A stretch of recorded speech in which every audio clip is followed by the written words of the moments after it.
Apesar de vocês não terem me visto chorando, vocês só me veem rindo aí como uma criança junto de vocês, mas na minha intimidade com Deus não é bem assim.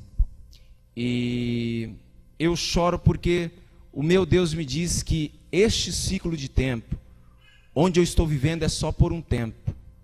Por mais que Deus já me fez perceber um dia como é a morte.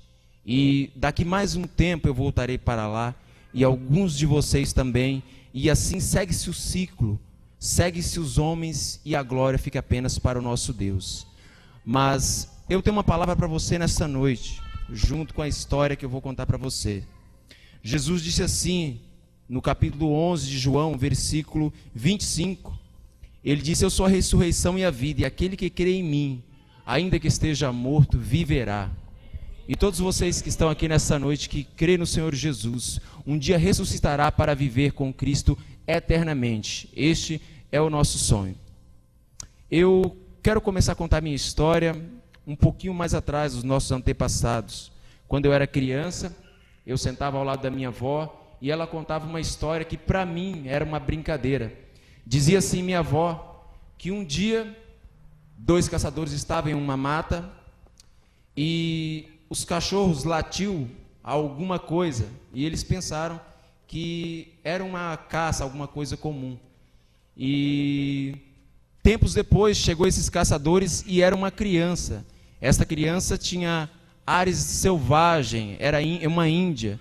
E esses caçadores trouxeram esta criança para casa. E esta criança foi a bisavó da minha avó. Foi pega no mato. Eu sou bisneto de escravos ainda. Às vezes vocês vivem hoje na era da tecnologia e esquecem que a escravidão acabou há 122 anos apenas no Brasil. E o preconceito e todas as coisas ruins que o homem produziu prolifera e se fortalece a cada dia para que o anticristo se aposse desta terra. E eu nasci numa floresta encantada. Mas antes de nascer, aí segue-se a história. Esta mulher foi a bisavó da minha avó. Alzira casou-se com Firmino e gerou Ivete, essa moça bonita que vocês estão vendo aí. Depois de um tempo, na década de 50, meu avô estava em São Paulo. Meu avô ajudou a construir 2 grandes marcos que fazem parte da história de São Paulo e da história da humanidade. Talvez vocês não saibam, mas vão saber hoje. Meu avô ajudou a construir o cemitério do Araçá, que fica ali no Alto de Pinheiros, e ajudou a construir também o Parque Ibirapuera, na década de 53. O Parque Ibirapuera foi inaugurado na década de 54. Voltando meu avô para a Bahia, minha mãe nasceu na década de 50. Lá, depois da adolescência, na adolescência, ainda criança, minha mãe passou por muita fome, houve muita fome naquela terra, e chegando à adolescência, minha mãe se casou com Durvalino, filho de Agripina e Júlio. A minha bisavó, a avó do meu pai, ela não sabia distinguir nem o chinelo direito do chinelo esquerdo, e era motivo das pessoas zombarem dela. E assim como era criança, eu via que muitos adultos abraçavam aquelas crianças mais limpinhas ou mais branquinhas, também era limpo, mas existia preconceito entre os adultos. E desde criança Deus me deu muita sabedoria, e eu comecei a perceber isso. As crianças mais brancas eram mais abraçadas, eram mais afagadas. E eu, por ser pretinho, não existia tanto apreço por mim. E eu percebia isso quando era criança.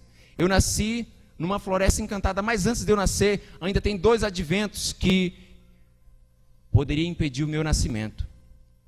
Nasceram-se meus 2 irmãos, e antes da década de 80, meu pai era solteiro, um primo dele entrou em uma briga e ele tentou apartar os 2, e meu pai levou, acertaram uma madeira na cabeça dele, e meu pai perdeu quase todo o sangue do corpo, vamos dizer assim, o suficiente para ficar quase morto, e a minha mãe ainda não tinha, eu ainda não tinha nascido, nem gerado ainda.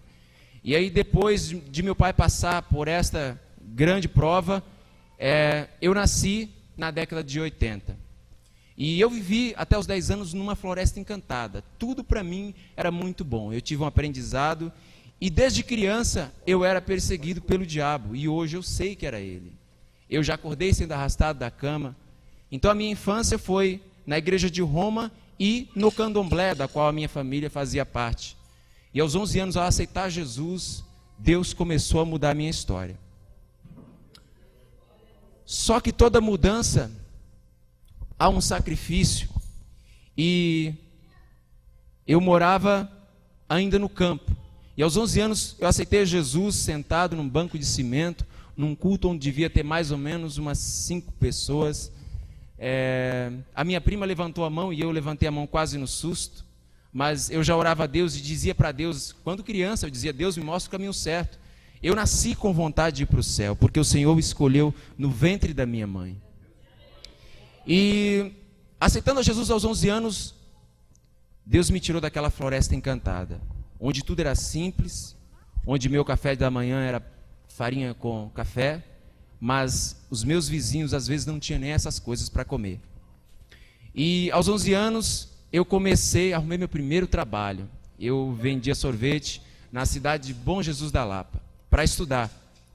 Mas, estando a minha prova ainda muito fácil, passou-se um tempo, eu me batizei aos 12, e Deus decidiu melhorar, aperfeiçoar a minha vida um pouco mais. E eu fui morar de favor na casa de uma senhora, uma moça muito jovem, tinha 2 filhos, e ela tinha um marido que era radialista. Ela pediu para minha mãe para que eu morasse lá para ajudá-la. Só que era tudo fachada, ela era uma pessoa muito cruel. E assim como vocês veem aquelas histórias que passam nos filmes daquela mulher que tem uma aparência de bruxa, isso é tudo metáfora, mas eu vivi isso. Quando ela serviu o almoço para os filhos dela, eu era o último, apesar de ajudar ela, eu comia 1/4 parte de um pão de manhã, e ela passava o dia todo xingando. E eu aguentei mais ou menos isso aí quase um ano, durante o ano letivo em que eu estudei. E, por incrível que pareça, nessa mesma época, eu convivi com um fato que até hoje eu não esqueço. O meu primeiro falso testemunho, coisa que me acompanha muito durante a minha vida. A diretora da escola, de Bom Jesus da Lapa, chamava-se Sueli. Eu lembro do rosto, do nome das pessoas desde criança. Graças a Deus, eu tenho uma memória muito boa. E ela chamou a minha mãe e disse que eu estava fazendo bullying com a menina. Nos anos 90 ainda não era bullying, era um outro nome. E ela dizia que eu chamava a menina de favelada, negra do peixe e um monte de outras coisas. Só que eu ainda, sendo adolescente, eu não conhecia nem o significado do que era a palavra favelada. Eu nem sabia que existia essa palavra. E ela levantou esse falso testemunho. Enquanto ela estava falando para minha mãe no canto, eu estava chorando. Passando essa prova desta mulher que ficava me xingando o dia todo, me fazia lavar a cachorra dela, que tinha muitos carrapatos. Não precisa ter dó de mim não, pode dar glória a Deus. E depois desse tempo, Deus me tirou para a casa de uma tia, e lá eu fiquei mais um ano. Em 94, Deus nos tirou toda a família de lá e chegamos a São Paulo. Nós saímos da nossa terra em um carro aberto, como chama o nordestino de pau de arara, e chegamos aqui em São Paulo. E aqui a minha prova aumentou um pouco mais. Eu comecei dos 14 e o bullying só parou aos 19 anos. Eu fui xingado de todas as formas que vocês possam imaginar. Eu fui coagido, eu já fui cuspido por ser crente, eu já levei chute por ser crente. Eu sei que a maioria das pessoas não passou isso. Não é uma experiência muito boa, e para o nosso ego não é. E aos 19 anos o bullying cessou, porque eu cresci, fiquei do tamanho deles, e eles ficaram com medo de eu bater neles. Mas aí eu decidi que depois de tudo que a minha família tinha feito por mim, eu queria dar um futuro melhor para a minha família. E cada vez eu fui me afastando mais de Deus. E eu fui buscar uma carreira artística. Tentei ser modelo no começo. A carreira não anda, porque nós temos um país onde a imagem que vende tem que ser de pessoas claras. Tentei ser jogador de futebol, mas descobri que, assim como no mundo da moda, o futebol, se você tiver dinheiro, você se torna um jogador profissional. E se você não tiver, são raros os Ronaldinhos que chegam lá. Tem muita gente muito melhor que nunca vão chegar a lugar nenhum, porque os meios e o capitalismo já têm um número fechado de pessoas que vão ascender-se a alguma coisa e o número daqueles que vão ser rejeitados. Jesus já não se compactua mais com este mundo. Nesse ciclo de tempo que vocês todos estão vivendo, todos vocês aqui têm menos de 100 anos, todos vocês para Deus são crianças. E daqui mais algum ciclo de tempo, vocês vão voltar para Deus. E vocês precisam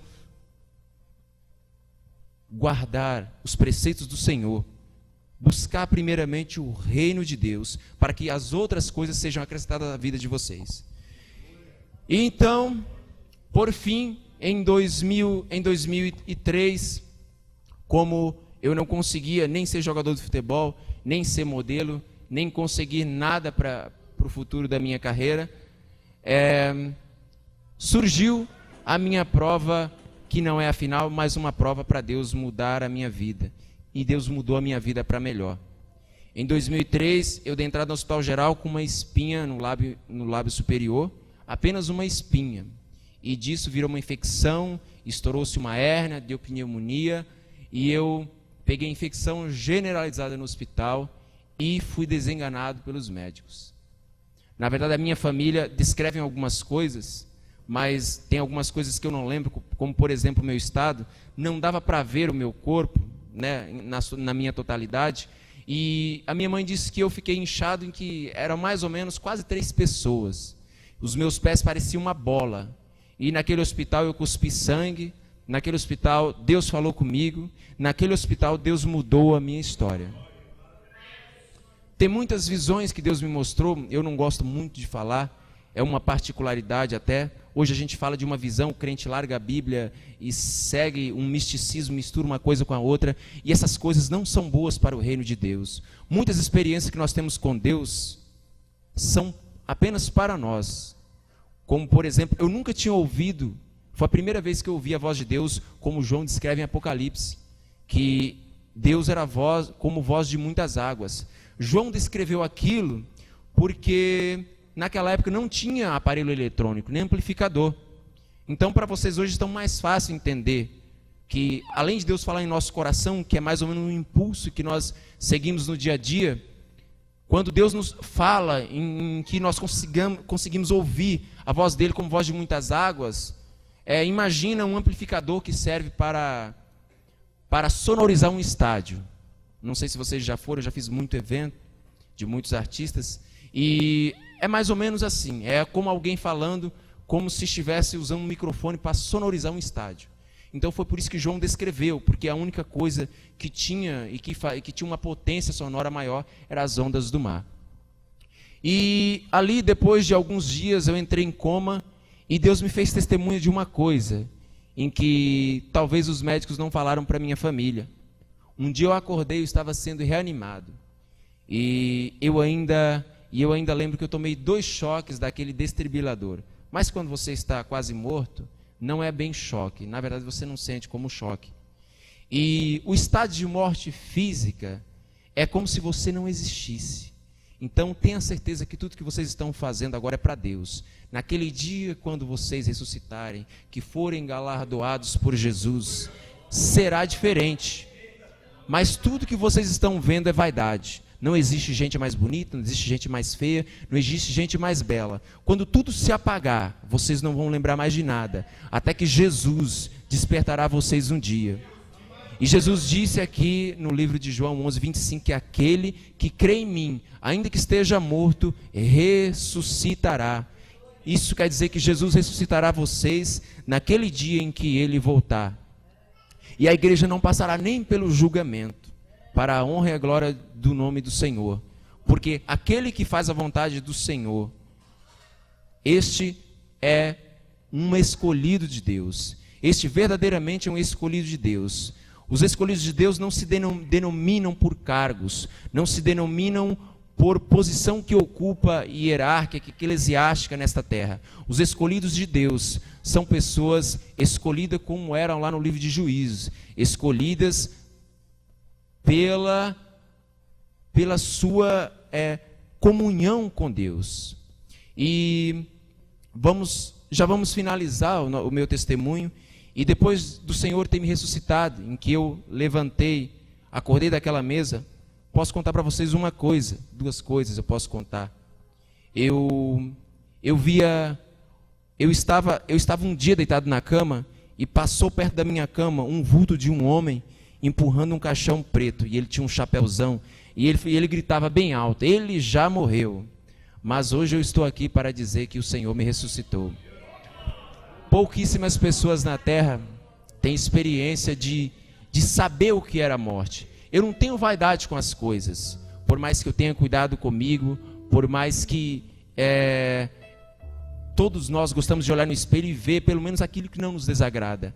Mas eu sei que todas as coisas têm que ser feitas para Deus, porque um dia tudo vai se apagar, e seja o mais belo, o mais rico, o mais pobre, todos se apresentarão diante de Deus como pecador, remidos aqueles que fizerem a vontade de Deus. E depois do ano de 2003, eu queria refletir algumas coisas na minha infância, porque nós nascemos num país que é preconceituoso e diz que não é. Um país onde a maioria das pessoas são mestiças. E muitas crianças que eram exaltadas quando crianças, muitas pessoas que nos humilharam quando era criança, aquelas pessoas que humilharam a minha avó para se cumprir aquilo que Deus diz, que Ana disse lá no livro de 1 Samuel, que Deus levanta o necessitado do pó e coloca para se sentar entre os príncipes. Da minha terra, hoje, da minha geração, só está aqui eu. E para a glória do nome do Senhor, não para me exaltar, nunca no nosso povoado, nunca em nosso povoado, uma pessoa recebeu de Deus e dos homens todo o conhecimento que Deus me fez receber nesta terra. Isso é só para a glória de Deus, tudo isso vai ficar aí. Quando tudo se apagar, eu sou apenas pó. E eu morrerei na esperança que um dia eu vou acordar para celebrar aquela ceia com Jesus, que está lá em Apocalipse 19, no versículo 9, que diz assim: felizes os convidados para esta festa. De 2003, o Senhor me despertou